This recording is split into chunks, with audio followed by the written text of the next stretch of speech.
અયોધ્યા મંદિર જ્યારે સ્થાપના થઈ, જ્યારે અયોધ્યા મંદિર બન્યું, એટલે મોદીજીએ એક પ્રતિજ્ઞા લીધી હતી કે ભાઈ મારે તમિલનાડુમાં રામેશ્વરમ મંદિરમાં કે ભાઈ અયોધ્યા મંદિરનું શિલાલેખ હું કરીશ અને મારે એનું ઉદ્ઘાટન કરવું છે.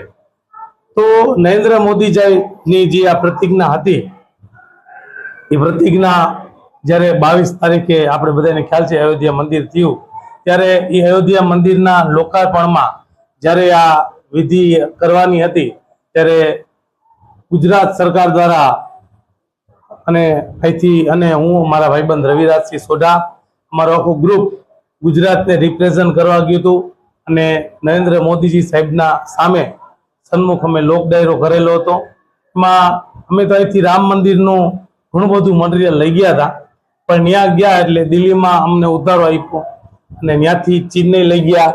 અને પણ અમારે અયોધ્યા રામાયણનો અધ્યાય 8નો ભગવાન શ્રી રામ જ્યારે ગાદી ઉપર બેઠા હોય છે, એના જે ચોપાઈઓ હતી એને દરેક રાજ્ય દ્વારા એને પોતાની એક લોક સંગીતની ભાષામાં રજૂ કરવાની હતી.